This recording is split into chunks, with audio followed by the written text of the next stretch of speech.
Imagine working every day deep in a radioactive mine. There's no proper protection. There's no real warning. Just dust floating in the air, settling in your lungs, AT. First, no one notices anything strange. Then, years later, workers start getting sick. Cancer, mysterious illnesses, deaths that seem to be happening all too often. And suddenly, people start asking a terrifying question. Did the government know about the danger all along? This is the dark mystery behind the Radium Hill scandal. Deep in South Australia, far from major cities, sat a remote mining town called Radium Hill. First, the mine sounded almost futuristic. Uranium. Nuclear energy, the materials powering the modern world. But underneath the excitement was something much darker. Workers inside the mine were exposed to radiation for years, and according to many former miners and families, the true risks may have been hidden from them. Some believed officials downplayed illnesses. Others claimed safety standards were dangerously weak. And decades later, the debate still continues. Were the deaths around Radium Hill simply tragic coincidence? Or was this one of the most disturbing industrial cover-up stories in Australian history? Radium Hill was first discovered in the early 1900s. At the time, radium sounded almost magical. People barely understood radiation. Some companies even added radioactive substances to beauty products and medicine, which sounds insane today. But during that era, radiation was often associated with progress and scientific advancement.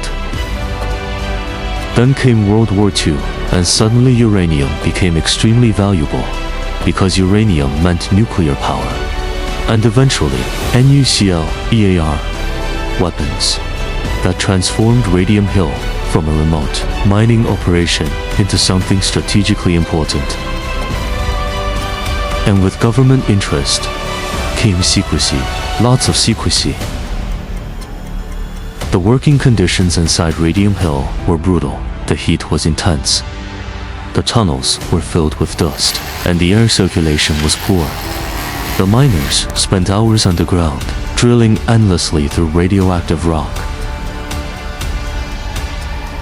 Some workers claimed they were never fully informed of the risks they faced. Some say safety procedures existed only on paper, but were never properly implemented underground. Remember, these were the early years of uranium mining.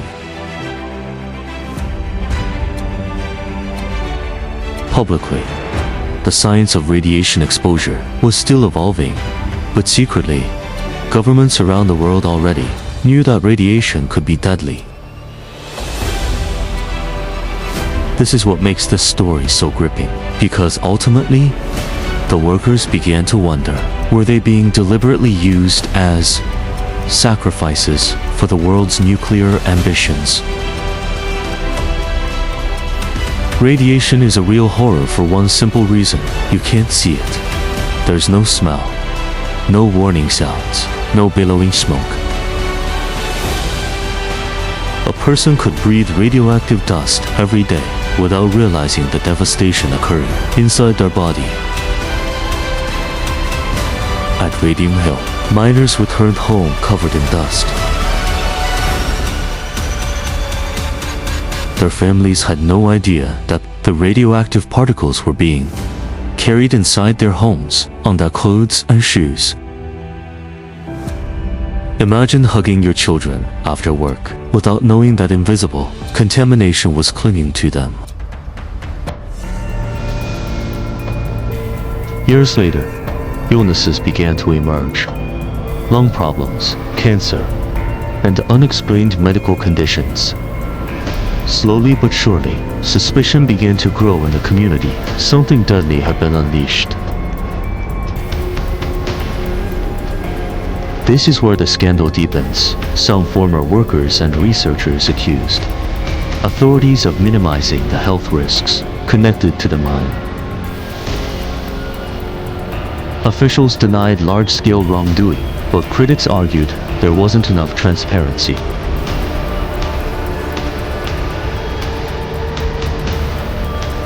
Medical records became controversial.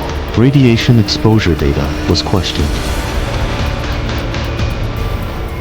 And some families believed the true number of illnesses was never fully acknowledged.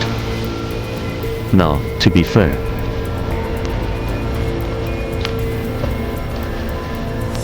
proving radiation-related disease is extremely complicated. Cancer can have multiple causes. Exposure levels are difficult to reconstruct decades later, but that uncertainty created something dangerous.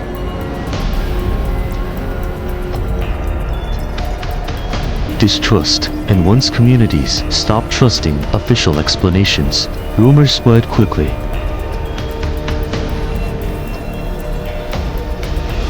To fully understand Radium Hill, we must understand the era, the Cold War era. Nuclear fear dominated the world, and governments desperately sought uranium supplies. National security became more important than anything else. This atmosphere created a terrifying possibility.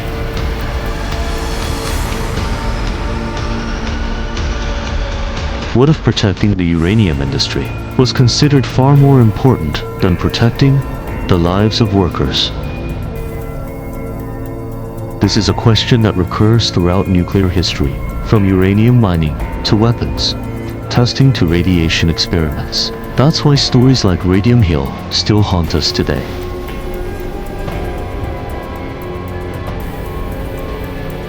Because it touches on the deepest human fear, the fear that ordinary people are merely expendable pawns in the world's geopolitical rivalries.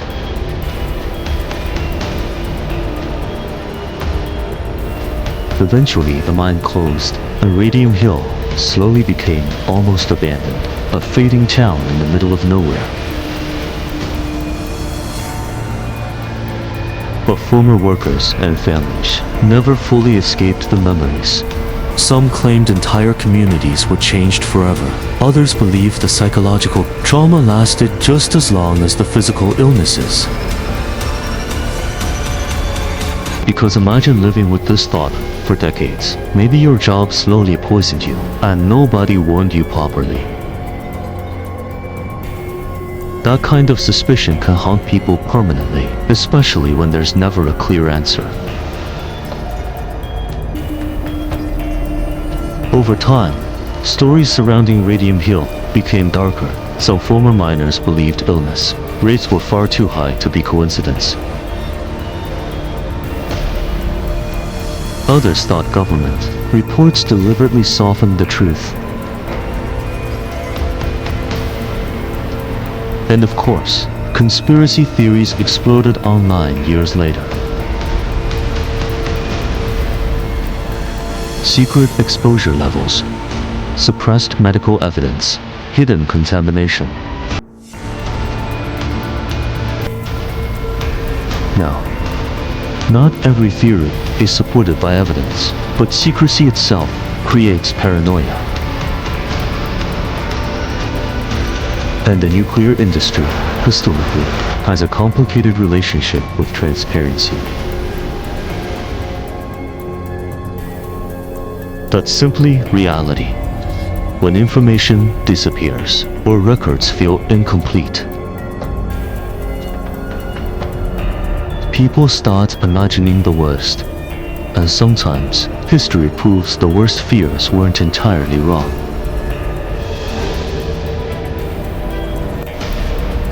Today, Radium Hill remains a strange piece of forgotten nuclear history. Not as famous as Chernobyl, not as dramatic as atomic bomb tests, but in some ways, that makes it even creepier, because the story feels quiet, slow, invisible. Not one catastrophic explosion, just years of possible exposure hidden beneath ordinary workdays. That's what radiation horror often looks like. No monster, no loud disaster, just invisible damage accumulating silently over time. So, here's a question that still divides people to this day. Do you believe the Radium Hill illnesses were simply an inevitable risk of early uranium mining? Or do you believe the workers were deliberately exposed to dangers the government never fully acknowledged? And honestly, if you were offered a high-paying job working in a radioactive mine today, would you take it? Leave your answer in the comments.